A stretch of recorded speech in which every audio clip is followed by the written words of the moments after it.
Hacker মানেই কি খারাপ? প্রতি বছর গুগল, মেটা, অ্যাপেল বা মাইক্রোসফটের মতো বড় বড় টেক কোম্পানি এই হ্যাকারদেরকেই কোটি কোটি টাকা থেকে শুরু করে বিভিন্ন ধরনের অ্যাওয়ার্ডস বা সম্মাননা দিয়ে যাচ্ছে। এর কারণ কি আপনি জানেন? বাগ বাউন্টিজ, পেনিট্রেশন টেস্টিং ইত্যাদি টার্মিনোলজির সাথে কি আপনি পরিচিত? এই ভিডিওতে আমরা বিস্তারিত জানবো কিভাবে হ্যাকাররা লিগ্যাল বা বৈধ ওয়েতে কোটি কোটি টাকা ইনকাম করা থেকে শুরু করে বিভিন্ন ধরনের সম্মাননা বা অ্যাওয়ার্ডস পেতে পারে। প্রথমত, যেমনটা আপনারা জানেন, পৃথিবীতে অনেক ধরনের আসলে হ্যাকার হয়ে থাকে, তবে কিছু স্পেসিফিক টাইপ বাদে বলা যেতে পারে মোটামুটি প্রায় সব ধরনের হ্যাকাররা কিন্তু বৈধ বা লিগ্যাল ওয়েতে টাকা ইনকাম করতে পারে। ফর এক্সাম্পল, যারা ব্ল্যাক হ্যাট বা ম্যালিশিয়াস হ্যাকার তারা কিন্তু কখনো বৈধ বা লিগ্যাল পথে টাকা ইনকাম করে না, কিন্তু অন্যদিকে যারা হোয়াইট হ্যাট বা ethical hacker, red team, blue team, bug bounty hunter, security researcher ইত্যাদি সবাই কিন্তু আসলে লিগ্যাল বা বৈধ পথেই ইনকাম করে থাকে। তাহলে চলুন স্টেপ বাই স্টেপ জেনে নিয়ে যাক। প্রথমেই আমরা কথা বলবো বাগ বাউন্ডিস নিয়ে। এটা আসলে সব থেকে বেশি ফেমাস হ্যাকারদের মাঝে, কারণ এটা থেকে সব থেকে বেশি টাকা আসলে ইনকাম করা যায়। স্ক্রিনে একটি রিসেন্ট নিউজ লক্ষ্য করুন। Apple 2 million bug bounty rewards announce করছে তাদের কোনো একটি ডেঞ্জারাস এক্সপ্লয়েটস খুঁজে বের করার জন্য। এই বাগ বাউন্টিস জিনিসটা কি একটু এক্সপ্লেন করি সহজ উদাহরণের মাধ্যমে।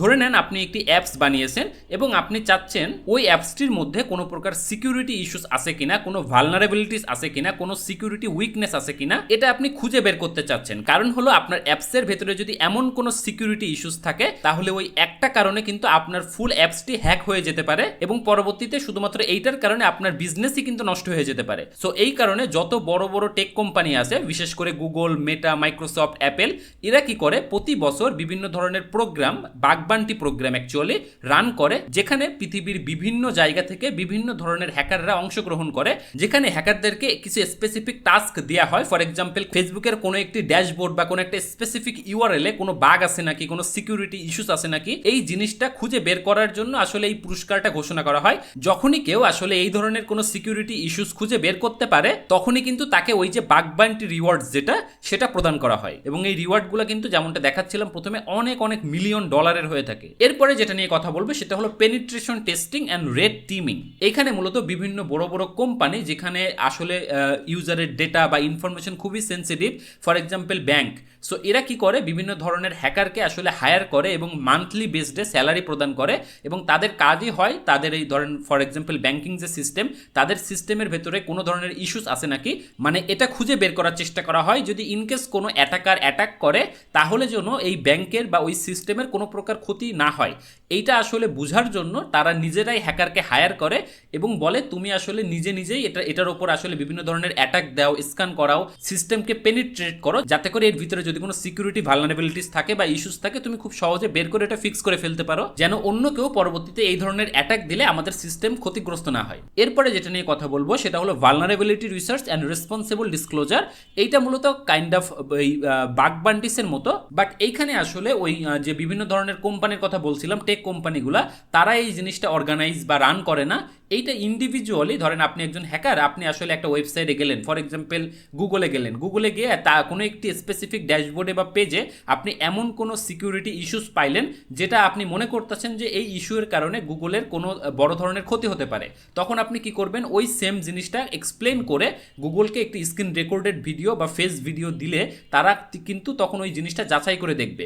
যদি তারা মনে করে যে হ্যাঁ আপনি আসলেই এমন কিছু খুঁজে পেয়েছেন যেটা খুবই গুরুত্বপূর্ণ, তাহলে কিন্তু তারা আসলে আপনার এই যে সাবমিশনটা এটা অ্যাপ্রুভ করে দিবে এবং এইটার জন্য কিন্তু আপনি বড় অঙ্কের একটা সম্মানী বা অ্যাওয়ার্ডস পেতে পারেন। এরপরে হলো managed bug bounty and crowd platforms. আমি যে একটু আগে বলছিলাম এই বাগ বাউন্টিস প্রোগ্রাম, এই প্রোগ্রামগুলো আসলে অ্যারেঞ্জ করার জন্য কিছু থার্ড পার্টি কোম্পানি আছে। অনেক সময় গুগল, মেটা এগুলো নিজেরাই তারা অ্যারেঞ্জ করে, তাদের নিজেদেরই পোর্টাল আছে, বাট অনেক সময় তারা আসলে বিভিন্ন থার্ড পার্টি কোম্পানির হেল্প নেয়। For example HackerOne, Bugcrowd, এই ধরনের কোম্পানিগুলো কি করে, এরা মূলত বিভিন্ন ধরনের যারা এক্সপার্ট হ্যাকার আছে তাদের সাথে এবং যে কোম্পানিরা আসলে এই বাগ বাউন্টি প্রোগ্রাম রান করছে তাদের ভিতরে একটা কোলাবোরেশন ক্রিয়েট করে, যেখানে তারা আসলে এই ধরনের আসলে যারা হ্যাকার আছে সারা পৃথিবী থেকে তাদেরকে রেজিস্ট্রেশন করায় এবং পরবর্তীতে কোনো প্রোগ্রাম যদি কোনো প্ল্যাটফর্ম কোনো কোম্পানি থেকে পায় তখন ওই যারা অলরেডি এখানে রেজিস্টার্ড আছে তাদের মধ্য থেকে ওইটা সলভ করানোর ট্রাই করে। যখন কোনো একটা বাগ বাউন্টি অ্যাওয়ার্ডস অ্যানাউন্স হয়ে যায়, মানে সলভ হয়ে যায়, তখন কিন্তু এই প্ল্যাটফর্মটা মিডলম্যান হিসেবে কিছু একটা পার্সেন্টেজ পায়। সো এই যে অনেক সিকিউরিটি সিকিউরিটি রিসার্চার, হ্যাকার্স এই প্ল্যাটফর্মগুলো আসলে ম্যানেজ করে সেইটা থেকে কিন্তু তারা একটা প্রফিট বা ইনকাম করতে পারে। এরপর হ্যাকারদের জন্য আরও একটি কমন ইনকাম সোর্সিং সেক্টর হলো security consulting, incident response and advisory. এই ক্ষেত্রে কি হয়, হ্যাকার বা সিকিউরিটি রিসার্চাররা একটা টিম হিসেবে বলা যেতে পারে একটা কনসাল্টিং ফার্ম টাইপের তৈরি করে, যেখানে তারা বিভিন্ন বড় বড় কোম্পানিকে আসলে গাইড করে যাতে করে তাদের ওই কোম্পানির ওয়েবসাইট বা বিভিন্ন যে প্রোডাক্টগুলো আছে সেগুলো আসলে হ্যাক হয়ে না যায় সহজে, বা তারা কোন কোন ওয়েতে সেগুলো সিকিউর করতে পারে। এই ধরনের কনসালটেশন কিন্তু তারা প্রোভাইড করে এবং এর বিনিময়ে তারা কিন্তু একটা চার্জ নিয়ে থাকে। এরপরে আরো একটি ফেমাস মাধ্যম হলো প্রোডাক্ট অ্যান্ড টুল ডেভেলপমেন্ট।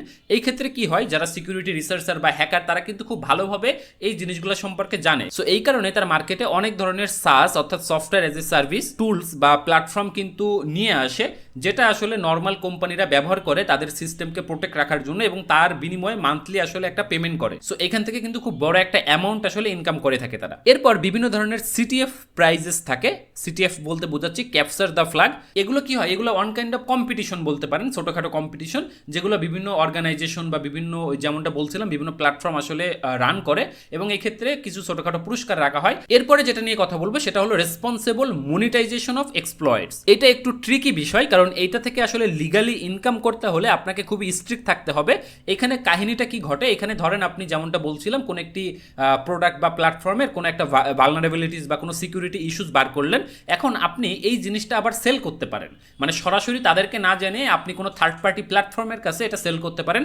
তবে কখনোই এটা বিভিন্ন ধরনের ব্ল্যাক মার্কেট যেগুলো থাকে বা ডার্ক ওয়েব থাকে সেখানে এগুলো সেল করা যাবে না। সো যারা অথরাইজড ভেন্ডর আছে তারা মূলত আসলে এগুলো কিনে থাকে। সো আপনি যদি তাদের কাছে সেল করেন তাহলে সেটা লিগালি সেল করতে পারবেন যদি তারা অথরাইজড ভেন্ডর হয়। এভাবেও আপনি আসলে এই যে আপনার এক্সপ্লয়েটস বা এই যে আপনি যে জিনিসটা বার করলেন সেই জিনিসগুলো কিন্তু আপনি সেল করতে পারেন। এরপরে লাস্ট যেটা কথা বলবো সেটা হলো training, writing, coaching and public speaking. এই যে আপনি জিনিসগুলো জানেন এজ এ সিকিউরিটি রিসার্চার বা হ্যাকার হিসেবে, এই জিনিসগুলো আপনি অন্য কাউকে শেখানো, বিভিন্ন ধরনের একাডেমিতে ক্লাস নেওয়া, ট্রেনিং করানো, পাবলিক স্পিকিং করা, এই ধরনের জিনিসপত্র করেও কিন্তু আপনি এখান থেকে ইনকাম করতে পারেন। সো মোটামুটি আমি সব কয়টি ফিল্ডসই কভার করলাম যেখান থেকে মূলত হ্যাকাররা খুব ভালোভাবে লিগালি বৈধ পথে কিন্তু টাকা ইনকাম করতে পারে। এরকম নিত্য নতুন আপডেটস পেতে আমাদেরকে সাবস্ক্রাইব বা ফলো করুন।